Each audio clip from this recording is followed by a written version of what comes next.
Segenap puji beserta syukur kita persembahkan kehadirat Allah Subhanahu wa taala. Selawat dan salam kehariban junjungan alam Nabi besar Muhammad sallallahu alaihi wasallam pada keluarga dan sahabatnya sekalian. Tengku-tengku sidang jamaah Maghrib yang dimuliakan Allah Subhanahu wa taala. Baiklah, malam ini kita sambung sedikit lagi berkaitan dengan masalah udhiyah. Dan ia berbeda dengan masalah akikah, yang dua-duanya merupakan hukumnya sunat muakkad.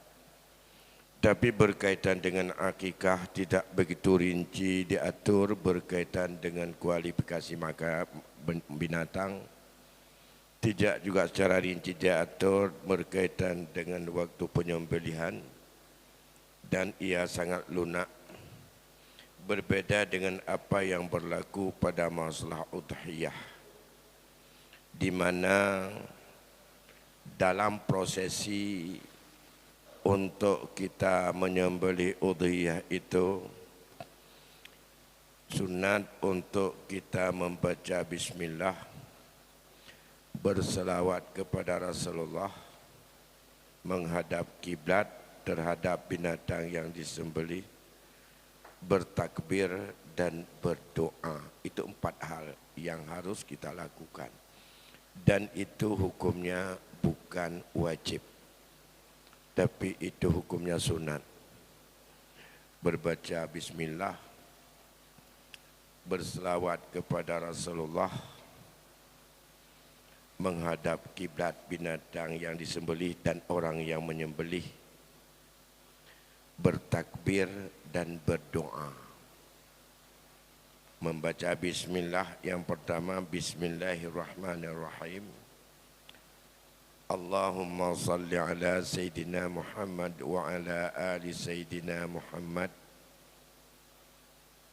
Kemudian bacakan takbir Allahu Akbar, Allahu Akbar, Allahu Akbar. Kemudian baca doa Allahumma taqabbal, atau diawali dulu bismillahirrahmanirrahim tawakkalullah, dan yang lebih bagus bacalah Allahumma haza minka wa ilaika fataqabbal minni hazil udhiyah. Itu saja yang penting dijaga. Sedangkan pada penyembelihan akikah sama juga. Percuma dalam doanya Allahumma haza minka wa ilaika fataqabbal hazihil aqiqata fulan bin fulin. Sonat kalau tahu. Nanti akan kita lihat berkaitan dengan akikah ini secara rinci. Oleh karena demikian, berkaitan dengan penyembelihan kurban ini, haruslah kita ikuti kesempurnaan mungkin, baik dalam penyembelihannya maupun menjaga adab-adabnya. Namun andai kata kurban itu atau udhiyah itu sudah merupakan nazar, maka pemiliknya tidak boleh makan apapun di dalamnya. Kalau apakah nazar lujat atau nazar ta'yin atau nazar tidak ta'yin. Kalau kita sangkutkan nazar dengan sebab sesuatu, berarti itu nazar itu ta'yin. Kalau saya lulus sebagai pegawai negeri sipil, maka saya akan melaksanakan udhiyah. Nyan ban luluh berarti kau wajib udhiyah. Ya. Dan wadah tasnyan pajan wajib nyan hana milik legetanyo pi mutino. Kami milik Allah mandu. Maka hana pajuh sapu legetanyo. Sapu hanya cok. Dan urut-urut yang wajib napakah getanyo sabanjit. Dapat dengan getanyo. Ya. Atau hana tersebut ta'yin. Ken mantang alayya udhiyah. Lazim ada lun tia kurban. Lazim ada lun tia kurban. Hana tak sangkut tapu api. Itu juga sudah nazar. Karena yang gekun dengan nazar, tapi wajib sesuatu ada diri kitanya, sesuatu yang itu tidak wajib kepada kita. Tidak termasuk kita mewajibkan kepada orang lain oleh kita. Itu bukan nazar. Misalnya, kalau nanti saya lulus pegawai negeri sipil, maka wajib atas ibu saya menyembelih satu kurban. Kitanya yang muka, oh ada mak, ada peduk, ada kok, yang inan anak wajib. Tapi ada atau mudarat orang lain kita yang bernazar, tetapi atas orang lain juga, itu pun tidak wajib dan tidak sabit. Misalnya ada orang yang dalam keadaan sakit. Ya Allah, kalau dia sembuh sehat kembali daripada stroke ini, maka wajib atasnya dia menyembelih seekor udhiyah. Pulih lagi third, lagi hana pernah kena stroke ke? Dengan tamu KO dia katanya. Tapi nyan dia kurban adaganya hana wajib. Karena kan wajib kudra gada. Katanya wajib adaganya. Yang nahak wajib adaganya kudra wagu. Dan Allah atau syariat yang mewajibkan. Ya itu berarti kalau tidak wajib, maka tidak apa-apa untuk kita makan maksimum dalam berbagai pendapat sepertiga dari daging kurban itu bisa kita makan sendiri. Yang kedua, kalau dia melazimkan atas dirinya, maka juga itu adalah nazar tanpa dia menyebutkan ta'yin apapun. Itu juga tidak boleh dimakan sendirinya. Satu lagi, ta'yin. Ta'yin satu binatang itu adalah udhiyah. Nyo adalah kurban. Nyo lima adalah 5 kurban. Nyan 5-nya yang kata ta'yin. Nyan pih hanjir de tapajuh kerod. Ya, karenanya dengan kata-kata yang konkret. Cuma kibanci cara jino kata huwa lemo atau kata huwa kameng tanya yang digap mana ser nyan gap tai kameng go pun nak kurban rencana lu nak kurban ya nyan punya rencana kalau ta'yin ya rencana kalau ta'yin kalau belum ta'yin maka binatang itu belum disebut dengan ta'yin kurbannya dan yang membuat ia adalah menjadi tidak boleh dimakan sendiri atau haram. Rencana.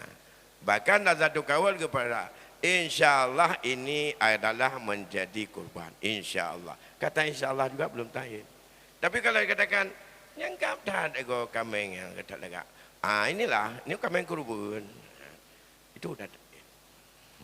Jadi inilah bagaimana bagi kita yang melaksanakan ibadah kurban untuk menghindari karena kita mau makan sendiri lagi sedikit, tolong itu dijaga betul-betul agar tidak bisa untuk beralih menjadi ta'yin.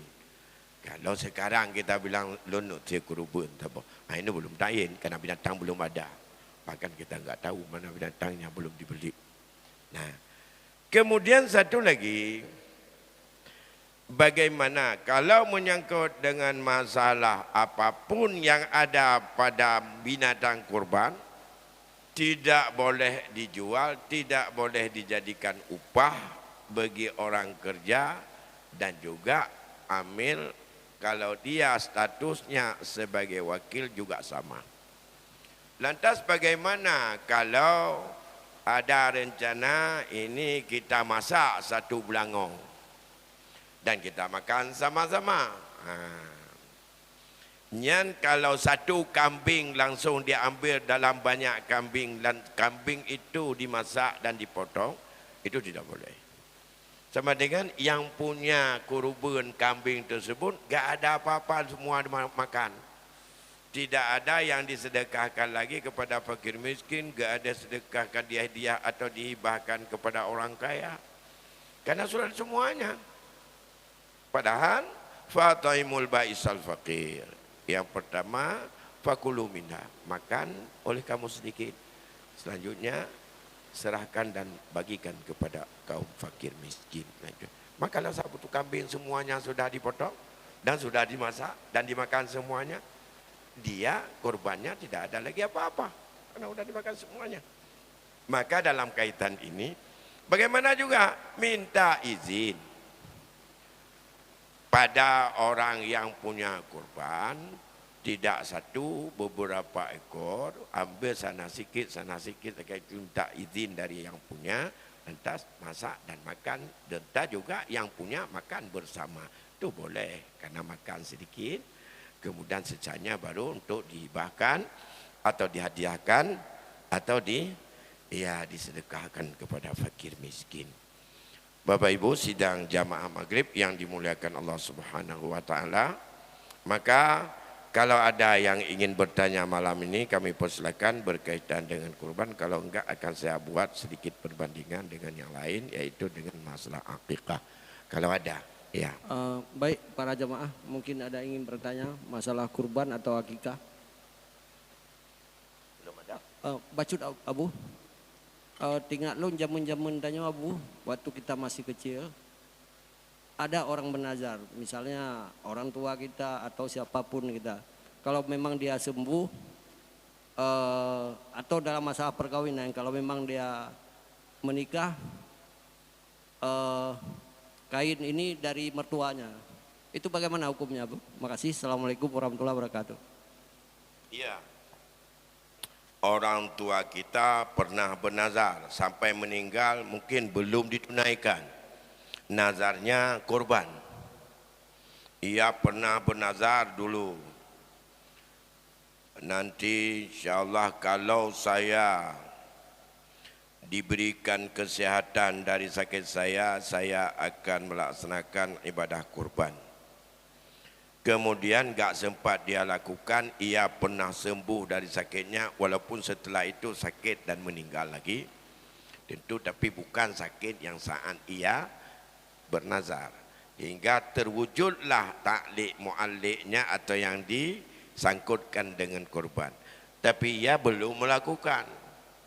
Maka itu adalah bagian daripada faraid yang kita sebutkan, itu utang dengan Allah daripada peninggalan orang mati. Begitu dia meninggal, itu bagian daripada menyangkut dengan utang dengan Allah. Ya. Yang tidak punya hak oleh ahli waris untuk menguasai dan memiliki hartanya sebelum utang-utangnya itu diselesaikan semuanya. Karena Allah mengingatkan bahwa hak waris, apakah itu adalah anak, isteri, atau meninggal isteri suami, atau lainnya, setelah Allah tetapkan bagian hak mereka, kemudian ditutup. Itu semuanya hak mereka setelah ditunaikan wasiat dan setelah dilunasi utang.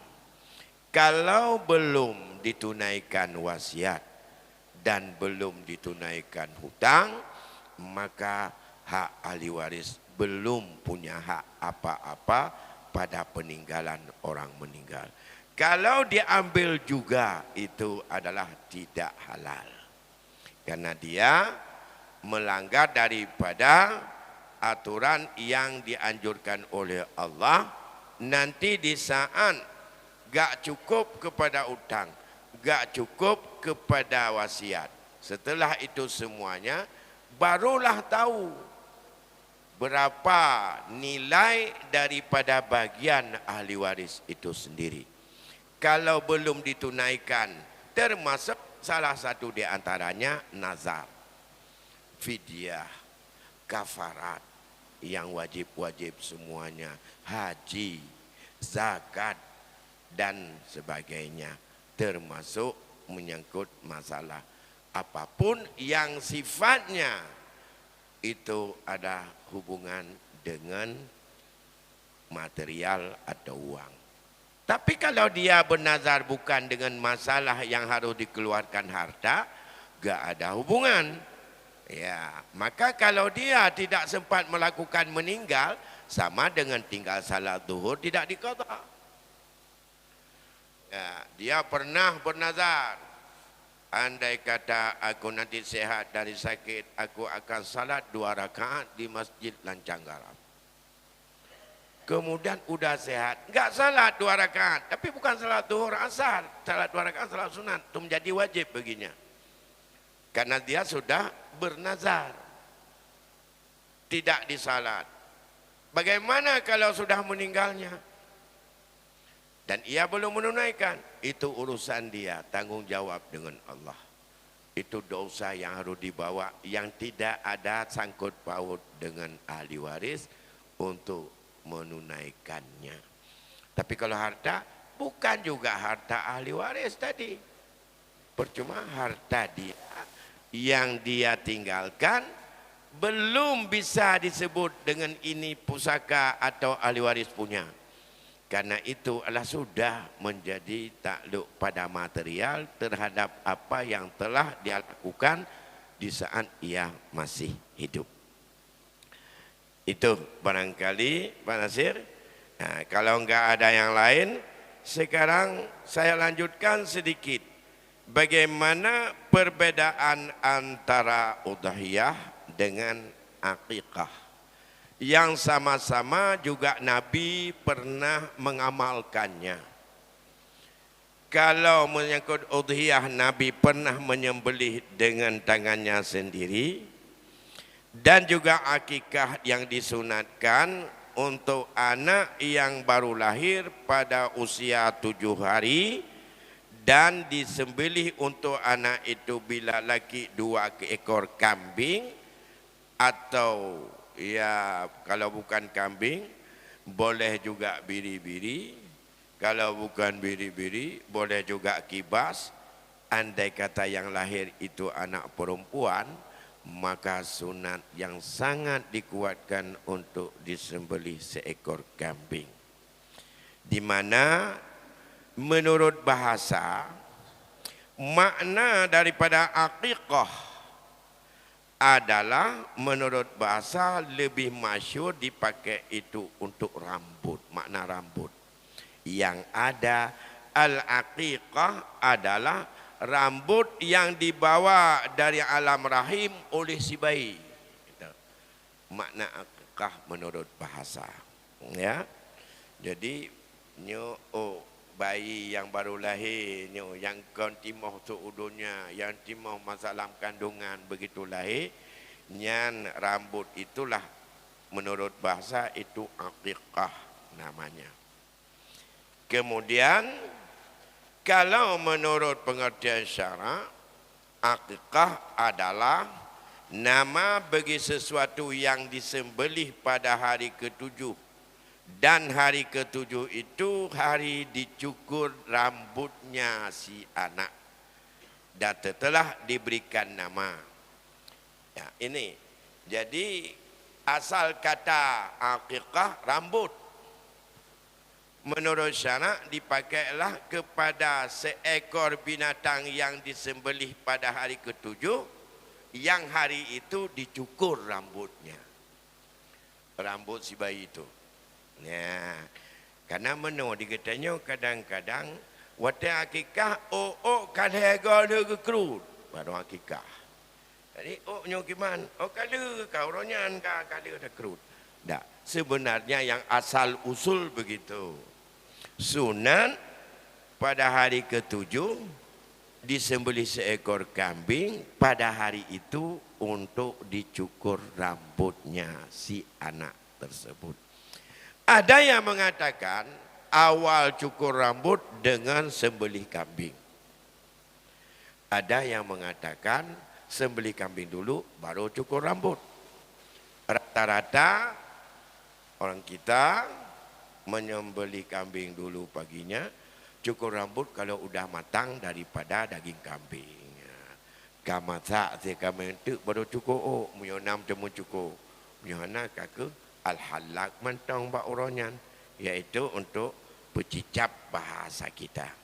Nah, ini didasarkan yang pertama kepada hadis Rasulullah, al-ghulamu murtahanan bi'aqiqatin tuzbahu anhu fil yaumis sab'i wa yalhaqu ra'sahu wa yusamma fihi.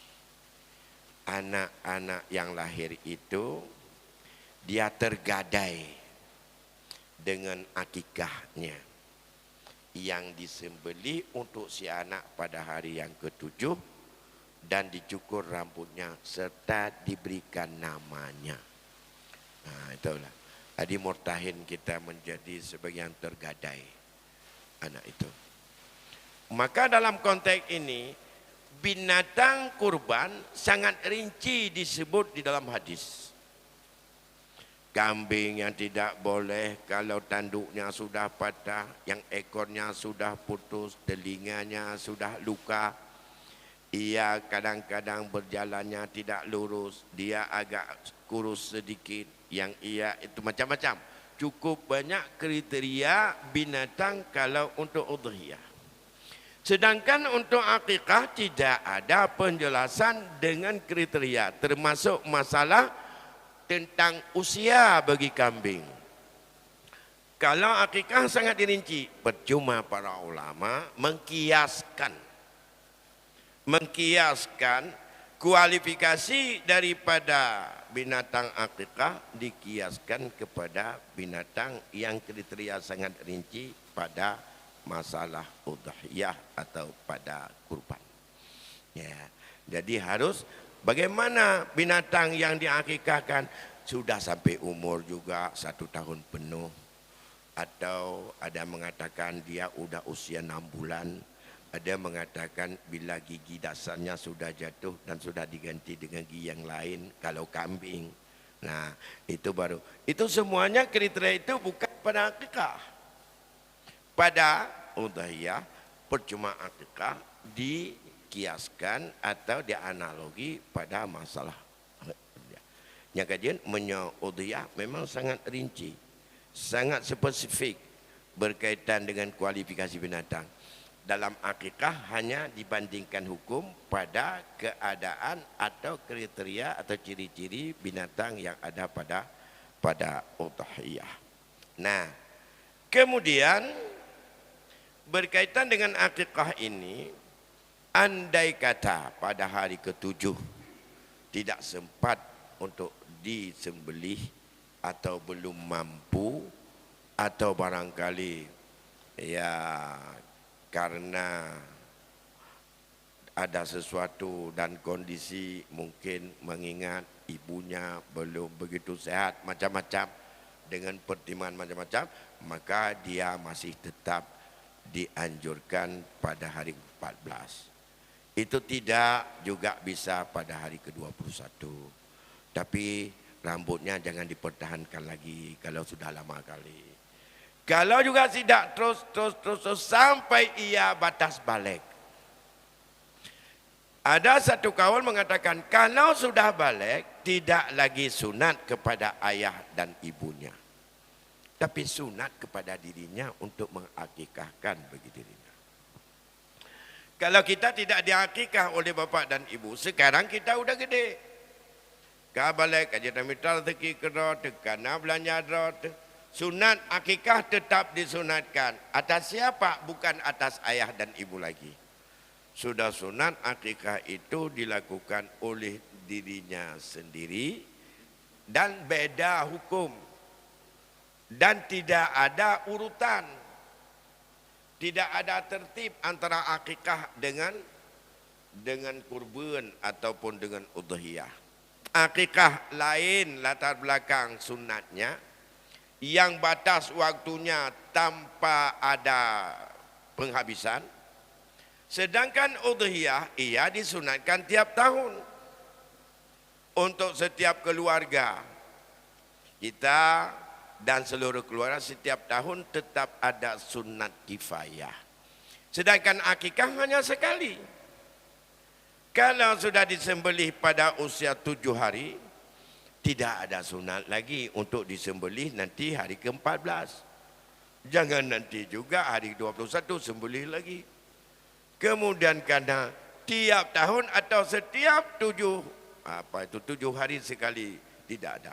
Dia sekali yang disunatkan untuk akikah setiap bayi itu lahir ke dunia. Kalau tidak disembelih di saat masih tanggung jawab wali atau ayah, maka sunat juga akikah sekali itu walaupun dilakukan oleh diri sendiri. Sudah. Sedangkan udhiyah ia disunatkan sebagai sunat kifayah tiap tahun. Tahun ini sudah lakukan untuk udhiyah. Tahun depan sunat lagi. Tahun depan sudah lakukan. Tahun depannya sunat lagi. Setiap ada kudrah ataupun ada kemampuan ia untuk berudhiyah selalu untuk disunatkan ia untuk berakikah. Dalam mazhab kita berakikah 1 ekor lembu boleh. Dia telima juga akikah. Biuk kambing. Bagaimana kalau disembelih 1 ekor lembu langsung? Boleh. Bagaimana kalau 1 ekor unta disembelih untuk akikahnya? Boleh. Boleh untuk 1 orang. Tapi jangan dikumpul 7 orang anak, itu tidak ada warid. Nyuka 7, tidak nyuka kita belum 5, tabah nyuka akikah untuk 7. Yang tidak. Kenapa kan? Talabnya masing-masing ya. Tapi sabah 5 juta akikah untuk anak yang ia sendiri belum diakikah oleh orang tuanya. Itu dibenarkan. Ya. Kemudian ya, berkaitan dengan akikah ini yang harus dilakukan prosesi akikah itu adalah yang pertama sunat saat itu adalah mencukur rambutnya si bayi. Kalau itu pada masa yang belum dicukur rambut, maka sebenarnya andai kata dipersiapkan diri untuk akikah karena mau mencukur rambut, kemudian rambut itu ditimbang dan rambut itulah yang dibayar dengan nilai emas, bersedekah kepada fakir miskin. Paduk berat yang setelah dicukur habis di kepalanya, yang cukur di bawah. Setelah itu sunat pada hari itu diberi nama. Sekarang namanya kita tidak bisa lagi nunggu akikah. Kalau BPJS itu begitu lahir di rumah sakit itu langsung harus ada nama. Kalau enggak nanti enggak bisa untuk diproses biayanya. Nah, maka dalam hal ini boleh nama ditetapkan itu. Dan nama itu membawa terus kepada menjadi yang ditetapkan dalam kakak. Dan itu akan lahir di dalam di kantor catatan sipil. Dan nama itu merupakan, maka dalam kaitan ini bila nama sudah diberikan, sudah ada, tinggal pada hari itu maka ditetapkan saja namanya, karena namanya sudah ada. Nah, bahkan itu lebih bagus, hari itu sudah ada penetapan nama. Yang ketiga, nah ini yang penting-penting aja. Kalau prosesi yang lain-lainnya itu tanya sama nenek-nenek di kampung. Na pamano, na bohmano, turubu, na puna ate mano mubalut dengan on pisang. Itu tanya sama ibu-ibu aja. Ini ditaruh di mana, ini taruh ke mana, ini harus pakai di mana. Mam menyobek bengih gaknya nepedu aja, nepedu amat, nepedu kan. Ya, tapi itu adalah merupakan tafa'ul. Tapi kalau tafa'ul dalam kitab dikatakan bahwa untuk bersedekah dengan yang sudah masak pada akikah dan lebih bagus diantar kepada fakir miskin daripada diundang. Akikah lebih baik diantar ke fakir miskin daripada diundang kepada tempat kita. Yang kedua, yang diantar itu adalah daging yang sudah dimasak. Kalau pada kurban, daging yang masih mentah, sunat diberikan kepada orang lain, itu bedanya. Kemudian yang tafaul di situ, tapi saya agak tahu, tapi tidak mengurangi. Bagaimana? Maunya semua tulang-tulangnya enggak ada yang dipatahkan. Kalau pada akikah, yang god yang ubena tulang kamengnya mesti krek baik patah. Nah cara? Kak kita taguan aja menan, citaguan tiga. Citaguan ti kameng akikah lagi pengalang kitab tiga. Belangang beraya, baik mengkengkeng ibu pau luar. Tulang lutut panjang-panjang aja menan kan. Yang tulang gatih di mulai hino butruk ujung kedua bejanjat pajuh menan aja. Ya. Ada pendapat dalam kitab ini tafaul supaya kuat daripada tulang-tulang anak itu nanti tafaulnya. Nanti baik tak wuyet-wuyet. Yang ini kena nah kalau main bola ke patah kadang-kadang yang kena letak wuyet-wuyet kadang. Nah, tapi saya enggak tahu ubena akikah termasuk gurau-gurau yang pegang aku tetap wuyet-wuyet kalau mucang bebeno ka bakar so kanainan kan. Tapi menyoal kitab kepegah lebih god akikah itu tidak dipecahkan tulang belulangnya. Dipancik panjang-panjang tadi bilangan. Cita gun tiga kadang nyawa lagi nyan mangan. Kayak apa je dah dulu ruto dan terus kayak apa je kayak kau juga ramai kan. Tak apa kau je nah. Itu yang ada tafaulnya. Selanjutnya yang terakhir pada hari itu sunat halak. Artinya sunat pecicah. Dengan apa yang paling bagus? Terutama dengan yang manis-manis. Kalau ada kurma. Ya. Kalau enggak ada kurma yang manis-manis. Kalau ada yang tidak belum kena api. Ya, itu lebih bagus. Dihalang yang lebih bagus oleh orang yang kita harap supaya ada tafaul anak itu bisa ikut seperti dia. Besar dia tapi bukan tafaul saja, setelah itu ada usaha mengarah ke situ. Supaya dia menjadi seorang nanti hafid. Suruh halal sama hafid. Semoga anak ini nanti akan seorang penceramah. Jadi penceramah suruh halal sama dia. Jadi katanya itu halaknya jangan pakai sendok. Ya. Kita biasa orang halak anak-anak itu pakai sendok. Lega gupih bu gede numpu kena kecak tendak ke betul untuk ni anak payah agaknya gede anak kenong jaro agaknya dengan babah nemi tujuan halak ngaji yang nabak jaro daripada gurenya mamanya keculak gede canca keculak babah nemi berbeda agaknya dengan siapapun sama aja. Baik ke halak baik ke petuliang bu dengan canca mamanya bu terkeganyan baik ni baganyan. Tempat dia tanya mana cerubi tak kadang-kadang gelis tak baik dia culak dengan cara agaknya ke dia buat anak alun. Yang cara yang canca je kan. Menyojaro tengkuhan je kan. Tekoi wap tengku. Punya canca nak masalah. Ubena orang kali pudamong cancanya lah babah ngai mendung kenan. Yang macam babah kali tamong cancanya. Tak cok cancanya tak culak lah babah haji. Mudah-mudahan ubena macam pekiran dan akai udang yang kaitan mau cancanyo, bisedot bak namanya makannya tak. Ya. Yang kedua, saya ini ingatan orang tua-tua saya tu. Di saat dihalak, jangan pakai jari telunjuk. Ya. Disuruh pakai jari tengah. Dan harus kena langit-langit si bayi dengan ujung jari tengah daripada orang yang baik popular bak kursi ji. Ulalah berkenang bak langit anak mayaknya. Ya, yang ini. Itu yang biasanya akan bisa untuk dia akan mengikuti daripada orang yang mencicaknya. Udah 2. Dan itu yang paling penting pada hari itu.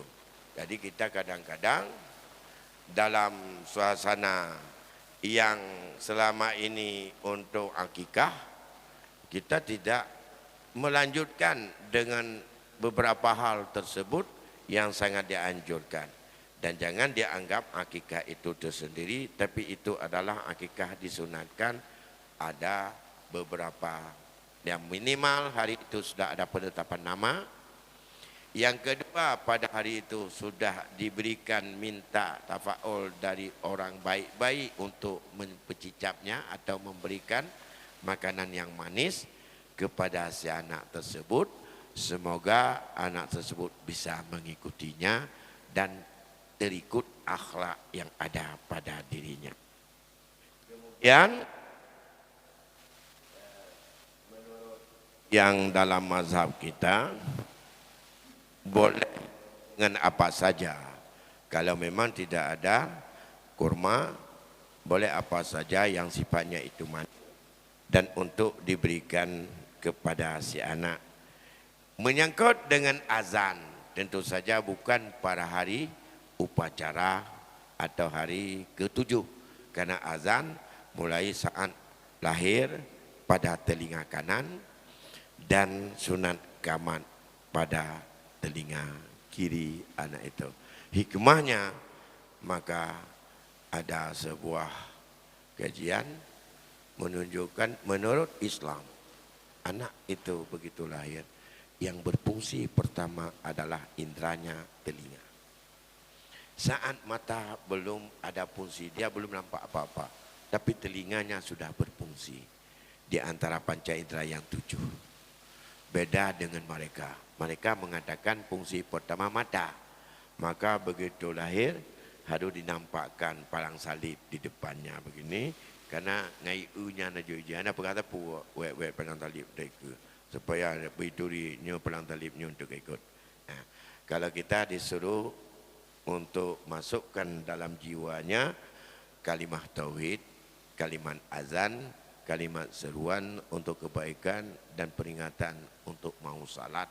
Dan salat itu adalah merupakan tiang pondasi daripada agama kita yang sangat besar resiko andai kata dia meninggalkannya. Nah, ini beberapa hal yang dapat saya sampaikan berkaitan dengan udhiyah ini.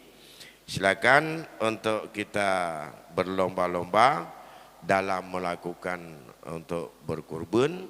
Semoga keagungan, kemuliaan amaliyah kurban itu yang dinobatkan oleh Allah, dan kurban merupakan balaul mubin, cobaan yang sangat nyata, kita bisa merasa ringan, dan selanjutnya juga Allah akan sangat rindu dan senang dengan keagungan kurban ini. Walaupun dalam hati kita belum bisa untuk menerima tentang keagungan itu, tapi Allah menjanjikan udhiyah adalah merupakan zibhun azim. Ini sembelihan binatang. Jadi sia binatang untuk urarayanya merupakan sia paling mulia di dunia ini. Zibhun azim artinya sembelihan yang paling agung nilainya, yang paling agung hikmahnya, yang paling besar daripada fakta yang Allah sediakan kepadanya. Keagungan, kemuliaan dan kehebatan daripada keagungan kurban mungkin belum masuk kepada seluruh hati umat. Kalau sudah masuk, insya Allah keagungan itu akan merasa sangat kecil dengan dibandingkan nilai uang bila dilihat kepada kemuliaan yang Allah berikan di balik daripada amalan kurban.